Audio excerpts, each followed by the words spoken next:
Ahoj lidi, já jsem Leny a vítám vás u dalšího videa. Prostě od pámička boky jako skříň, co na plat, když k tomu ráda jím, co na plat. O liposu si vím, dobře vím, však zaplat, si život osladím.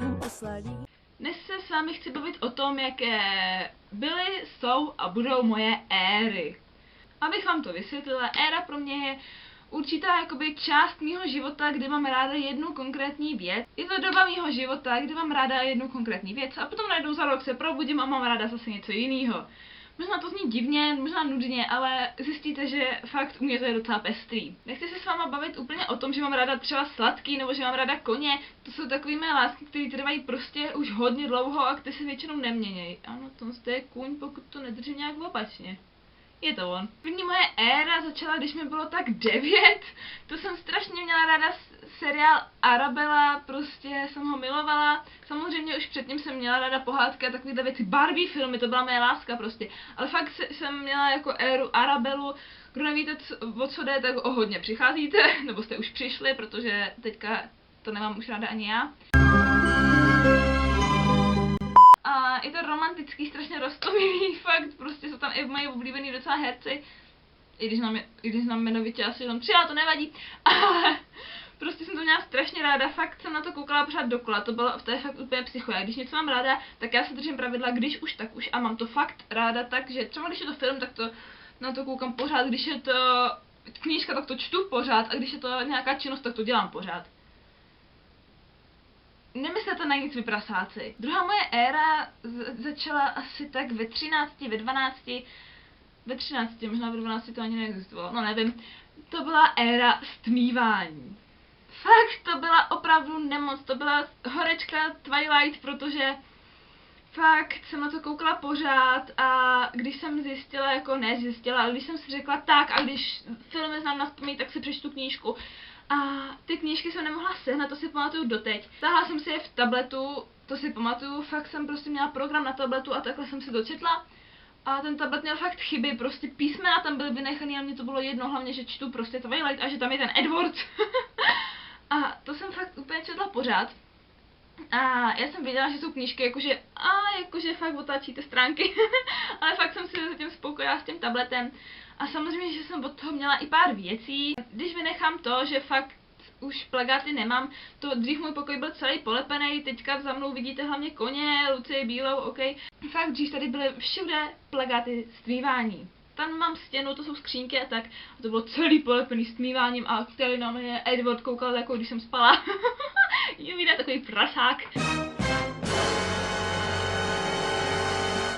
Úplně Edwarda jsem milovala, úplně kdo řekl, že nesnáší Edwarda, tak ten to měl u mě spočítaný. A jednou si pamatuju, to jsem dostala k Vánocům dárek, když ten dárek jsem vlastně dostala na Silvestra, ale bylo to k Vánocům. Jsem dostala od svých kamarádek knížky stmívání, to bylo to v 9? Myslím, že to bylo v 9. A takhle jsou vlastně po stranách i jako by ty titulní obrázky těch knížek. To je vlastně, hele schválně si to ještě pamatuju, jo. Stmívání, nový měsíc, zatmění a rozbřesk. Myslím, že, no, já to tady mám napsaný, ale luštím to, ty vole, já jsem kráva. Ty knížky tady mám vystavený, no, jste to viděli, ježiš, ono to docela váží. Toho jsem byla strašně ráda, myslím, že jsem se tam i rozbrečela, když mi to dali prostě Magor, že jo. To jsem fakt měla záchvat, i když teďka tu reakci moc fakt nechápu. Fakt, prostě jsem byla mokrá 13. Ale za ty knížky jsem byla fakt strašně ráda, protože kdo vám dá prostě tady sadu knížek, vaší oblíbený prostě, že jo, ságy. To jsem jako, když nepočítám ten tablet, tak ty knížky, všechny jsem přečetla 6krát. Vím, že 6krát, že jsem se to i počítala. A prostě, já mám ráda romantické knížky, doteďka čtu romantické knížky a tohle to mě vlastně přivedlo na romantické knížky, jinak jsem nějak moc nečetla. A fakt, to je moje láska doteď, třeba ty filmy nemůžu teďka ani vidět, fakt to mám strašně okoukaný. Mně se měnily Windowsy, takže už je nemám ani v počítači ty filmy a od té doby jsem je vlastně neviděla. Já jsem ty filmy neviděla, kolik, teďka to bude rok. A fakt prostě, no, mám na to strašně hezký vzpomínky, ale ty filmy, ty myslím, že už ještě tak 2 roky nebudu muset vůbec vidět. Ty knížky, ty mám miluju doteď a ty si klidně přečtu, ale ty si ještě teďka klidně někdy přečtu, ale až fakt za díl, protože ty knížky si většinou pamatuju slovo od slova docela. Dá se říct, že potom jsem ani žádnou éru neměla skoro, to bylo furt to snívání a vlastně to snívání jsem měla do 14, nějak tak, potom jsem to přestala zase vnímat a se mnou to je prostě těžký. A vlastně před rokem jsem začala mít ráda Lucii Bílou, začalo to úplně nevinně, že si moje sestra zpívala při uklízení písničku SMS.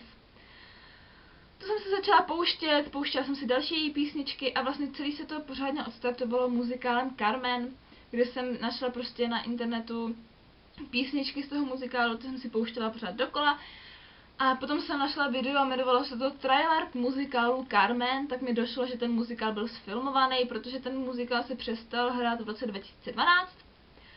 A tak jsem si pustila ten trailer a strašně se mi to líbilo. Vůbec jsem nevěděla, o co v tom muzikálu jde, akorát jsem věděla, že Carmen chodí s tím Josem a potom jsem si myslela, že ten Jose umře, přitom vlastně to bylo úplně celý jinak. A koukala jsem se na to a byla jsem strašně úplně z toho v háji. Prostě to se mi strašně zalíbilo a vlastně v důsledku toho jsem začala mít ráda Lucii Bílou a potom se to fakt rozjelo. Potom vlastně, jak už jsem říkala v minulém videu, mi napsala ta holčina, jestli s ní nechci ke Karlínu, pak jsem viděla poprvé Lucku a potom už jsem byla úplně v háji, protože jsem zjistila, jaká je Lucka super. Prostě fakt do té doby jsem jí maximálně držela palce, co se týká slavíků a jinak jsem ji nevnímala, prostě jsem byla šťastná, když vyhrála Slavíka. A to bylo jinak všechno, no. Já mluvím hrozně rychle, já jsem se to dozvěděla až teď.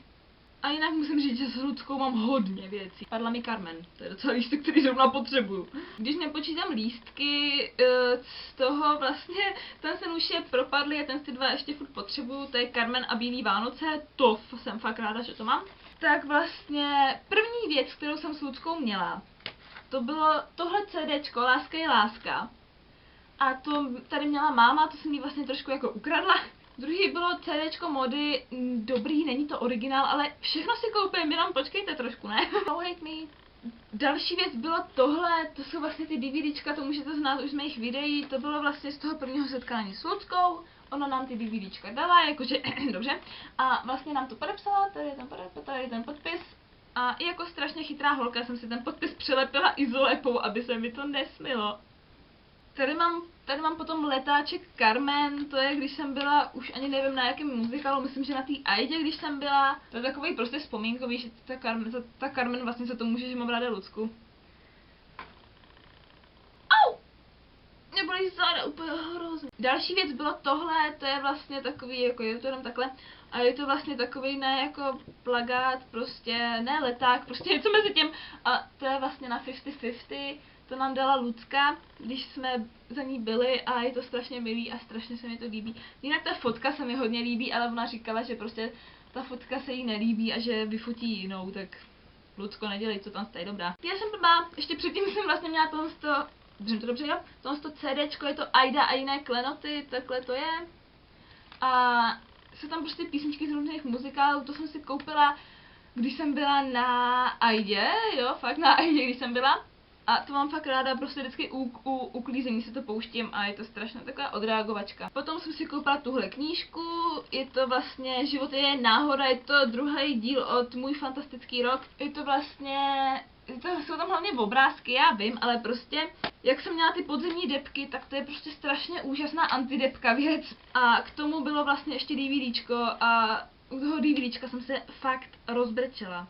A poslední 2 věci jsem dostala od mojí kamarádky, za co jsem jí strašně vděčná. Ještě jsem si nic nepouštěla, ale vlastně tohle je muzikál Láska je láska, který už sice na tom jednom DVDčku mám, ale prostě tohle je od ní strašně milý. A další věc měl by to být, je to DVDčko, jo, je to vlastně koncert v Lucerně, jsou tam hosti jako Eva Farná, hosté, Lenko, ty umíš česky, že jo, umíš určitě.